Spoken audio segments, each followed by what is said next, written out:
이시안의 읽은 척 책방. 안녕하세요. 성신여대 겸임 교수이자 비즈니스, 테크, 인문 쪽으로 글을 쓰고 있는 작가 이시안입니다. 굉장히 특이한 책 하나를 소개해 드릴 건데요. 사실 제가 좀 좋아하는 류의 책이에요. 여행, 역사, 인문, 기술 이런 이야기들이 한꺼번에 버무려져 있는 그런 책입니다.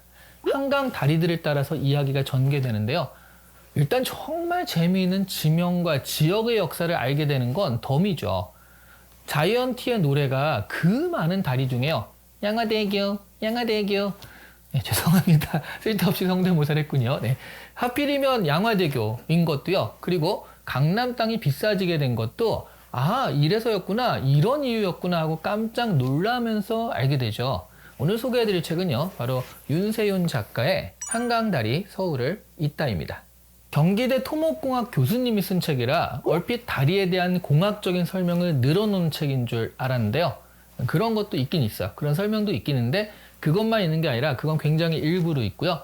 앞에 쪽에서는 오히려 한강다리를 소개하는데요. 처음에는 뭐 역사라든가 인문적 배경, 의미, 그리고 임장기까지 다양하게 나오다가 마지막 부분에 전문적으로 어떤 공법을 썼는지, 그 공법의 특징들은 무엇인지까지 친절하게 설명을 하는 식으로 되어 있죠.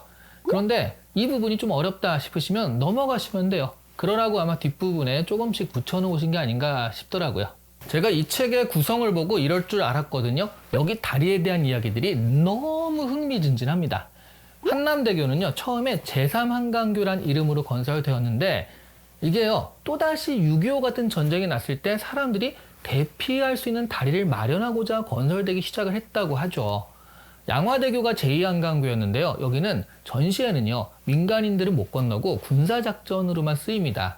그래서 다리의 위치를 선정하는데 이쪽에 양화대교가 있는 셈이고요. 한강대교 바로 옆으로 내면 관악산이 있어서 남으로 더 내려갈 수가 없어요. 그리고 조금만 더 가면 사당 쪽이 있잖아요. 근데 여기는 남태령 고개가 있어서 전시에 많은 사람들이 몰려들면 또 북적북적해진다는 겁니다. 그래서 그거보다 조금 더 가서 지금의 한남대교 위치가 선정된 거예요. 지금 한남대교로 한강을 건너면요, 말죽거리를 지나서 남으로 가게 되는 길이죠. 사실 이 길은요, 조선시대 인조가 이괄의 난을 피해 가던 길이기도 했습니다. 말죽거리라는 이름 자체가 여기서 유래했다고 하는데요. 두 가지 설이 있어요. 하나는 인조가 피란할 때 급해서요, 말에서 내리지도 않고 팥죽을 먹었다라고 해서 말죽거리라고 했다고도 하고요. 또 하나 두 번째 설은요, 한강을 건너서 한참을 달려서 말에게 죽을 먹이던 중간 지점이라 말죽거리가 되었다라는 거죠. 그러니까 말죽거리 잔혹사가요, 그때부터 계속 이어진 셈이에요. 한남대교가 개통된 덕분에요, 강남은 발전을 하기 시작해서 땅값이 10배가 되긴 했지만요, 지금처럼 말도 안 되게 강남 땅값이 치솟은 것은요, 결정적으로 소양강댐 덕분입니다. 강남이 비가 오면 자주 침수되는 것은 아시죠? 홍수 때 고립돼가지고 차 위에 올라탄 현자 사진 있었잖아요. 그게 강남에서 찍힌 거잖아요.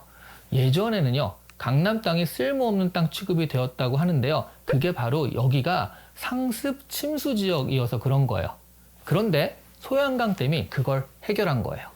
1973년에 완공된 소양강댐은 30억 톤의 물을 가두어 놓는데요. 이걸 일시에 방류하게 되면 서울에 아파트 7층 높이의 쓰나미가 닥친다고 하죠. 그만큼 어마어마한 양입니다. 소양강댐이 생기면서 서울이 홍수 위협에서 벗어나게 되었고요. 강남 같은 상습 침수 지역도 상습이 아닌 가끔 침수 지역 정도가 된 것이죠. 그러면서 개발도 되고 땅 가치가 더 높아지기 시작을 한 겁니다. 이 책에는 총 8개의 다리가 소개되어 있는데요. 각 다리마다 각자 사연과 정보와 역사가 다 있습니다.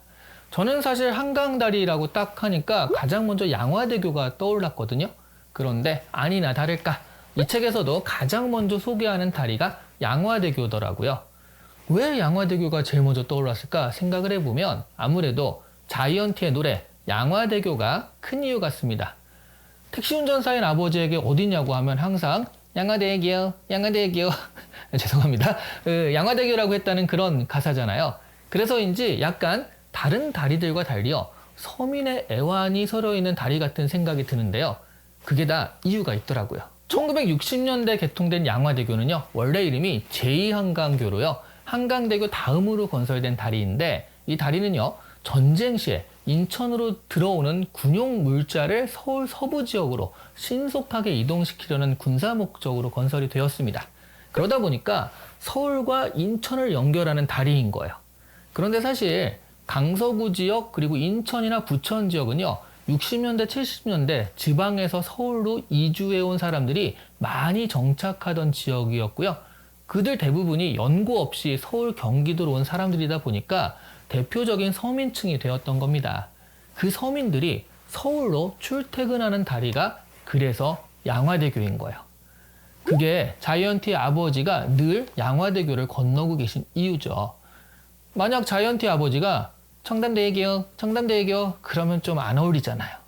이 책에서는요, 이런 식으로 양화대교, 원효대교, 한강철교, 한강대교, 반포대교, 한남대교, 성수대교, 올림픽대교에 대한 이야기들이 나열되어 있습니다. 이 정말 책을 읽다 보면요, 이 책 들고 주말에 그 다리들에 가서 한번 눈으로 보고 싶다라는 생각이 절로 들 정도입니다. 사실 이 책에서도요, 다리가 잘 보이는 곳이라든가 다리 근처에 갈 만한 곳을 직접 가서 소개하는 부분도 있으니까 마치 이걸 보면 서울의 다리 관광 가이드북? 뭐 그런 느낌도 좀 들어요. 인문, 역사, 지리, 기술을 넘나드는 다양한 지식들이 한강 다리라는 소재에 모여서 이렇게 책으로 형상화가 되었습니다.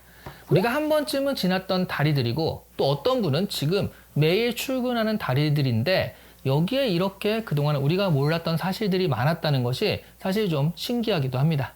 원효대교의 이름인 원효의 유래는 어디서 온 것이며 잠실에 있는 석촌호수는 어디서 생긴 것인지, 그리고 한남대교는 왜 처음 만들어졌을 때부터 폭 26m로 넓게 만들어진 것인지 등 다양한 상식, 그러면서도 그 시대상에 들어있는 이야기들이 펼쳐지면서 한국의 근대사 여행을 한 느낌도 듭니다. 통합적이고 재미있는, 그러면서도 기술적으로 굉장히 정치한 이야기들이 다양하게 펼쳐져 있는 그런 책입니다. 오늘 이 시간에 읽은 척 책방은 윤세훈 저자의 한강다리 서울을 잇다였습니다. 시안 책방은 이렇게 독자와 책을 읽는 다리 같은 역할을 계속하고 있죠. 그러니까 다리 통행료다라고 생각하시고 좋아요와 구독 꾹 눌러주시길 바랍니다. 감사합니다.